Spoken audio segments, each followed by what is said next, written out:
bersama Rasulullah SAW. Pada masa itu Rasulullah sholatnya dipendekkan juga, dan khutbahnya pun juga dipendekkan. Jadi memang betul-betul sholat Jumat ini perlu menjadi catatan juga, terutama kepada khatib. Wa mana zalika anna khutbah wa salatan Nabi sallallahu alaihi wasallam baina dzul wa takhfifil man.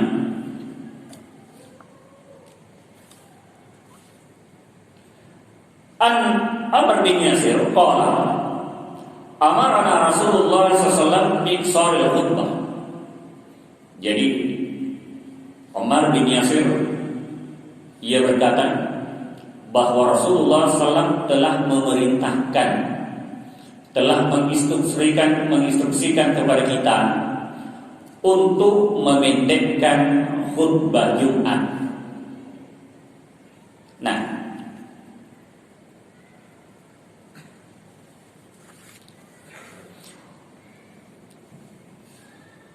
di sini disebutkan bahwa wa musabbah wal ghasyim ma taqarra fil jum'ati wal munafiqin wa isanu qawlul qira'ati fil jum'ati jahra bil ijman.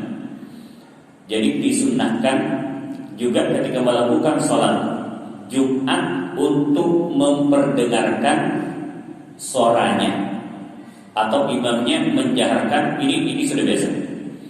Wa isanu jahrul masbuqi fi thaniyatihi. Nah, yang menjadi pertanyaan tadi ketika misalnya kita masbuk lalu berdiri, apakah kita tidak menjaharkan suara kita ketika kita masbuk atau menjaharkan? Di sini dikatakan wa yusaddul jahr lil masbuqi fi dzalik. Jadi disunnahkan orang yang masbuk untuk menjaharkan juga suaranya ketika ia berdiri sendiri. Bapak Ibu, terkadang kita bertanya, kenapa di dalam sholat itu ada sholat jahar dan ada sholat sir? Contoh misalnya maghrib diperdengarkan suaranya banyak, maghrib dijahar, isya dijahar, subuh dijahar. Lalu zuhur tidak dijahar banyak, sir. Asar pun juga demikian, sir. Terkadang orang bertanya, kenapa dibedakan? Ada yang diperdengarkan dan ada yang tidak diperdengarkan. Betul Pak ya? Kenapa diperdengarkan? Jadi ini merupakan konsep strategi yang ditanamkan oleh Rasulullah SAW. Jadi kalau mengingat sejarah bahwa orang-orang kafir Quraisy, mata pencaharian mereka adalah penggembala dan pedagang. Kalau misalnya ia seorang pedagang, biasanya lebih banyak beraktivitas di waktu siang. Beda kalau sekarang Pak. Sekarang beraktivitasnya di waktu malam, ya Pak ya. Apalagi kuliner itu beraktivitasnya di waktu malam. Tapi pada zaman dulu beraktivitasnya itu di waktu siang. Nah, menghubungkan antara situasi pada masa itu, ini menurut Ini menurut Muhammad Mutawalli Syahrawi dalam kitabnya, bahwa pada masa itu setelah Rasulullah SAW menerima perintah sholat dari Allah Subhanahu wa Ta'ala, kekuatan umat Muslim pada masa itu belum terlalu kuat. Sementara setelah Rasulullah SAW menerima perintah sholat itu di hadapan Allah Subhanahu wa Ta'ala, sudah wajib dilakukan dan sudah wajib untuk mengajak para sahabat untuk melakukan sholat berjamaah. Maka apa yang terjadi? Sementara Rasulullah SAW dalam dakwahnya di sini adalah masih dakwah sir, sementara ini wajib dilakukan. Orang-orang kafir Quraisy di luar sana yang notabene pekerjaannya mereka adalah sebagai pedagang. Kalau sholat berjamaah diperdengarkan di waktu siang, dan notabene orang-orang itu masih berkeliaran di luar sana, otomatis akan terjadi masalah. Sementara kekuatan Muslim pada masa itu masih dihitung berapa pengikut daripada Rasulullah SAW. Tetapi di waktu malam, kira-kira kalau di negara Arab musim dingin jam 5 itu sudah hampir gelap. Jadi sekitar jam 4 mereka sudah pulang rumah. Makanya dalam Al-Quran itu Pak disebutkan li'ilafi Quraisyin ilafihim rihlatash syita'i was-sayf. Jadi itu adalah konsep datang orang-orang kafir Quraisy apabila musim dingin dia ke Yaman, apabila musim panas dia ke Syria.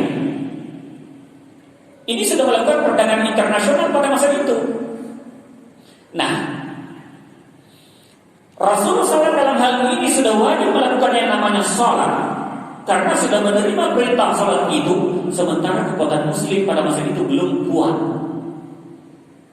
Maka di waktu siang Rasulullah SAW tetap menjalankan apa yang disebut dengan perintah sholat, mengajak para sahabat untuk berjamaah, tetapi sholatnya disirkan. Sholat apa? Zuhur, sholat asar. Tetapi kira-kira jam 4 mereka sudah balik karena mungkin pelanggan atau apa namanya aktivitas bisnis sudah kurang di waktu sore, karena apalagi kalau musim dingin. Malam, maghrib sudah tidak ada lagi mereka. Maka Rasulullah SAW sudah mulai memperdengarkan soranya atau menjaharkan sholatnya pada waktu itu. Apalagi isya, apalagi subuh Bapak Ibu. Bahkan subuh sudah diperdengarkan. Kalau subuh 2 kali azan kan Pak ya. Maka Bapak Ibu yang saya muliakan, mungkin pada masa itu orang-orang kafir Quraisy masih pada tidur, masih pada ngorok di rumahnya. Maka dengan senangnya Rasulullah SAW mengajak para sahabat untuk melakukan salat berjamaah. Maka ditetapkanlah oleh Rasulullah SAW, "Shallu kama ra'aitumuni usolli." Salatlah kalian sebagaimana Anda melihat saya salat. Rasulullah SAW melaksanakan salat zuhur secara berjamaah, sir, lakukan. Rasulullah SAW melaksanakan salat berjamaah di waktu asar, sir, lakukan. Shallu kama ra'aitumuni usolli. Rasulullah SAW melaksanakan salat maghrib secara berjamaah dengan jahar. Isya pun demikian. Apalagi subuh, jaharkan. Kenapa? Karena Rasulullah SAW melakukan salat seperti itu. Maka Rasulullah menetapkan shallu kama ra'aitumuni usolli. Salatlah kalian sebagaimana engkau melihat saya salat. Baik Bapak Ibu yang saya muliakan, sebelum saya lanjut, takut waktu kita kehabisan waktu, mungkin ada hal-hal yang mau ditanyakan, saya persilakan. Sebelum saya lanjut.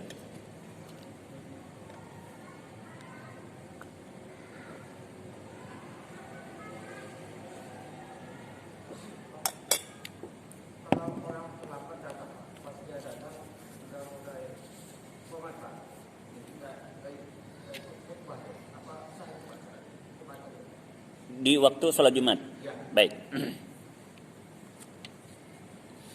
Di waktu sholat Jumat ya Pak ya. Baik.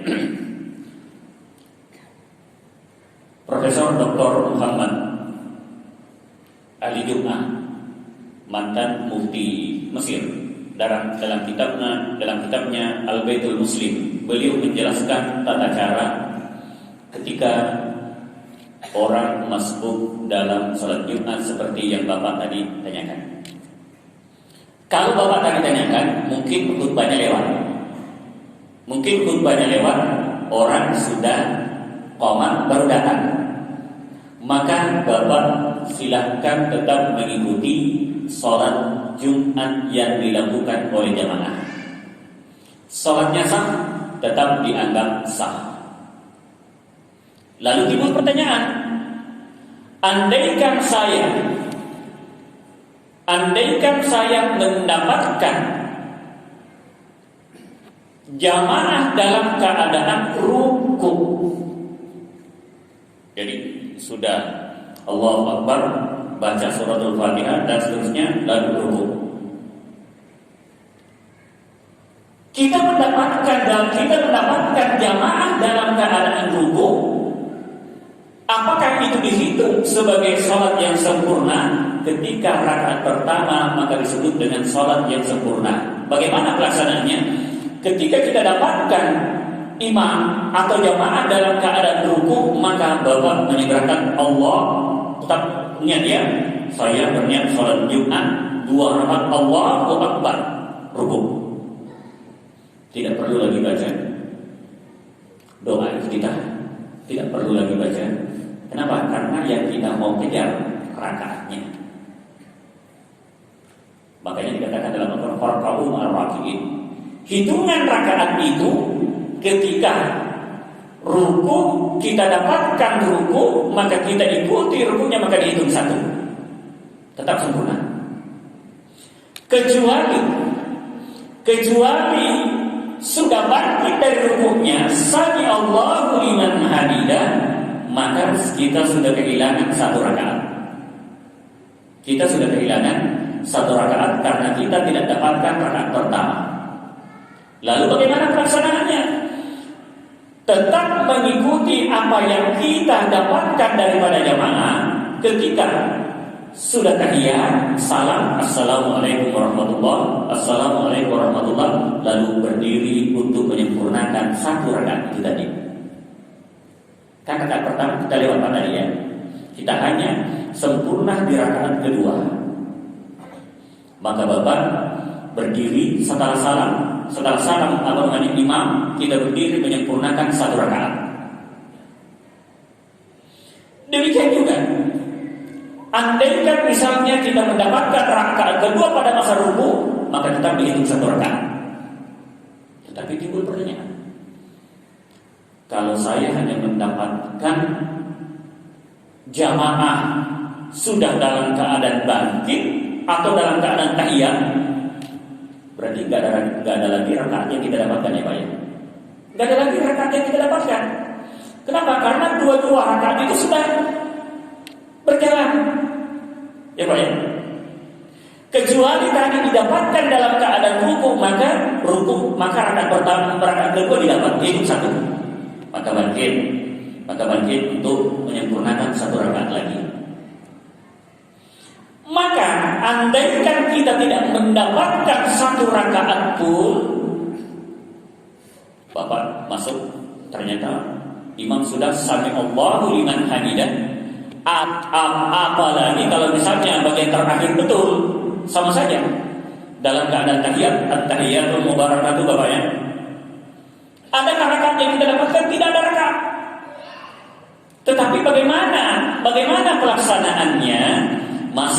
Masih pendapat ahli Jumat, Mufti Mesir mengatakan bahwa Anda tetap masuk dalam artian Anda tetap berniat untuk sholat Jumat dengan jamaah. Jadi bapak, kan tetap kita mau berniat untuk berjamaah. Maka Anda tetap berniat, saya berniat sholat Jumat ma'muman lillahi ta'ala, Allahu Akbar, duduk tahiyat. Mungkin kita hanya dapatkan tahiyat. Imam, assalamualaikum warahmatullahi, assalamualaikum warahmatullahi.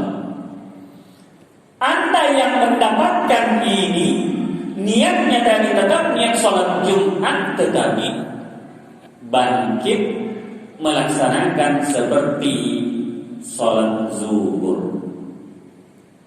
Dipaham Bapak? Jadi niatnya sholat Jumat, tapi pelaksanaannya seperti orang melaksanakan sholat zuhur, 2 rakaat. Niatnya sholat Jumat, tetapi pelaksanaannya seperti pelaksanaan sholat zuhur. Inilah yang saya sampaikan, seperti apa yang termaktub dalam kitab Profesor Dr. Ali Jum'ah, mantan Mufti Mesir. Wallahu a'lam bishawab. Terima kasih Bapak. Dipaham tadi maksud saya Pak ya? Dipaham ya? Baik, alhamdulillah. Baik. Nah, terakhir, atau masih ada pertanyaan? Silakan. Ya, silakan.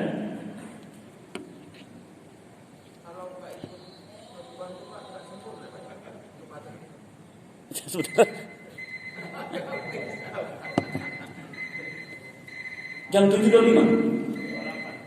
Hah? 7.25. Saya tak mau itu. Itu lebih agak lama. Mohon maaf. Baik, mohon maaf. Jadi karena kita terbatas dengan waktu, mudah-mudahan apa yang kita bahas pada hari ini diridhoi dan diberkati oleh Allah Subhanahu wa taala, dan mudah-mudahan kita selalu diberi kesehatan, umur panjang dan keistiqomahan. Saya dengan ucapan Assalamualaikum warahmatullahi wabarakatuh.